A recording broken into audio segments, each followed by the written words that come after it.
Bonsoir à tous et bienvenue à C'est lundi, que lisez-vous, 68e édition. Donc il n'y a pas eu de vidéo ces 2 dernières semaines simplement parce que le 23 c'était un peu ric-rac, non 23, 24 pardon. C'était un peu ric-rac parce que je travaillais et qu'après c'était Noël. Et ensuite, eh bien, pour la semaine suivante, j'étais en vacances en Angleterre, donc c'était tout aussi compliqué. Donc du coup, je vais tout de suite vous présenter ce que j'ai lu ces 3 dernières semaines, et je n'ai pas beaucoup lu, je vous préviens tout de suite. Donc j'ai quand même terminé 15 contes et légendes des fées, donc je vais repasser rapidement dessus, parce que je vous en avais déjà parlé 2 fois, donc c'est vrai que bon, à force j'ai un peu fait le tour. Donc résumé, c'est que c'est vraiment pas mal, ça regroupe vraiment les contes et légendes du monde entier, il y a vraiment un peu de tout, il y en a pour tous les goûts. Moi qui aime bien, c'est vrai, ce genre de contes et légendes, j'en suis férue, en plus j'adore les fées. Du coup, c'est vrai que c'était très instructif. Donc il y avait du très, très joli et du très bizarre, il y avait vraiment de tout, et comme quoi les fées ne sont pas forcément que bénéfiques ou que maléfiques, elles peuvent être vraiment complètement en regard extérieur et juste faire partie de notre environnement tous les jours. C'est... voilà, il y a de tout. Ensuite, j'ai terminé donc le gros pavé de la confrérie de la Dague Noire, La Main Vengeur, le tome 7. 850 pages quand même, c'est pour ça que j'ai mis un petit peu de temps à le finir. Il est vraiment bon quand même. Ça fait du bien après Fury, c'est vrai que tome 1 à 5 super, Fury très naze, et là Vengeance vraiment top. Donc du coup, un tome que j'ai bien aimé aussi parce que il n'y a pas que Vengeance, c'est vrai qu'on revoit un petit peu Collard, donc comme c'est mon chouchou, c'est cool. On revoit aussi le trio, donc John Matthew, Gley et Vif.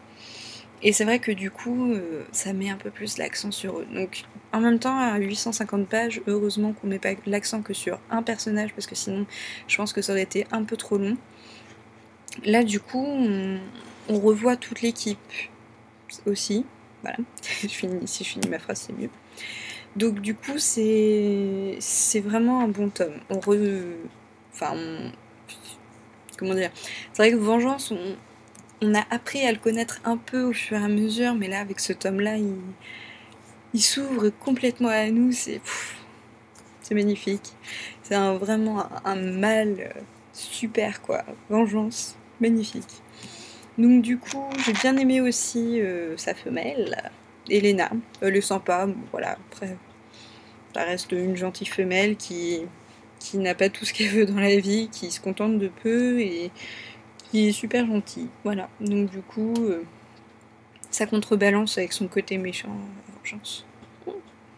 Donc voilà, j'ai hâte d'avoir le 8e tome. On y croit. Donc voilà, en fait j'ai terminé que ces 2 livres-là durant les 3 dernières semaines, simplement parce qu'en fait après, j'ai commencé plusieurs livres. Donc en fait avant de partir en Angleterre, j'ai commencé Night School, le tome 2, Héritage. Donc j'en ai lu 75 pages, simplement parce que du coup, à emmener en vacances en fait, c'était un peu trop gros. Donc du coup je ne l'ai que commencé, ça commence tout doucement. Là on a notre héroïne qui vient seulement de reprendre les cours, donc pour le moment je ne peux vraiment rien en dire. Voilà. Et là on plante juste le décor, donc c'est... on verra bien. Du coup, donc celui que j'ai emmené en Angleterre, Maëv Regan, le tome 2, Dent pour Dent. Là j'en suis à un peu plus de la moitié, donc il est pas mal du tout, hein. C'est complètement dans la lignée de toute façon du tome 1. Ce qui est assez marrant, je trouve, c'est que en ayant déjà croisé l'auteur une ou deux fois, je trouve que on la retrouve complètement dans ce livre, dans cette façon de s'exprimer, dans... Parce qu'il y a quand même un... C'est très compliqué à expliquer, mais il y a quand même une façon de s'exprimer dans le livre qui est très... allons-y, et on dit tout ce qu'on pense, et on fait des blagues même pendant les moments pas très drôles. Voilà, et du coup je trouve que ça correspond vraiment à l'auteur, et c'est un style que j'adore en tout cas. Je trouve que ça Non pas que ça dédramatise la situation, mais ça rajoute une petite dose de piquant que j'aime beaucoup. Du coup, c'est une héroïne qui se laisse pas faire déjà avant, et là dans le tome 2 c'est pareil. Là, en plus, il y a Lucas aussi, que j'avais beaucoup aimé dans le tome 1, que je retrouve bien dans le tome 2. On verra pour la suite. Mais du coup, ouais, c'est une bonne saga. Et du coup, donc en fait, ces deux-là, je les ai un peu mis en pause. Et j'ai commencé hier soir L'amour et tout ce qui va avec. Et là, j'en suis à 111 pages. Et j'adore, c'est super, ça commence vraiment super bien, sur un ton très léger, très, très réaliste.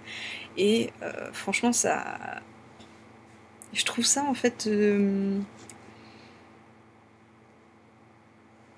Voilà, on pourrait s'y reconnaître, on pourrait s'y retrouver, voilà, on a envie de suivre Kali et de voir où ça va l'amener dans cette quête du grand amour. Et enfin, tout simplement, j'adore le style de l'auteur et j'aime beaucoup l'histoire, comment elle démarre. C'est belle pour elle, mais bon. Donc, de toute façon, c'est toujours dur à expliquer pourquoi est-ce qu'on aime un livre. Donc en tout cas, je trouve qu'il commence très bien. C'est-à-dire qu'en même pas une cinquantaine de pages, je me disais déjà, mais c'est génial, j'adore quoi. Donc je l'ai même lu ce midi au déjeuner, alors que d'habitude je préfère surfer sur le net, mais là du coup j'avais très envie de continuer. Donc comme quoi, ça veut tout dire. Du coup, je ne prévois pas de lecture pour la suite parce que, comme vous le voyez, donc j'ai déjà 3 livres en cours, c'est suffisant pour le reste de la semaine, voire même plus. Je reprends du service aussi sur le blog, enfin. Du coup, les articles vont arriver au fur et à mesure, mais du coup, ça va être des chroniques que j'aurais dû poster il y a 1-2 mois. Donc, désolée. Voilà, donc ça arrive au fur et à mesure. Bah, c'est tout. J'ai pas de news, j'ai pas d'infos, j'ai pas de trucs croustillants à vous raconter, j'ai pas de sketch, j'ai pas de... Voilà. Allez, je vous abandonne. Bonne soirée, bonne semaine avec de bonnes lectures et à lundi prochain. Salut à tous!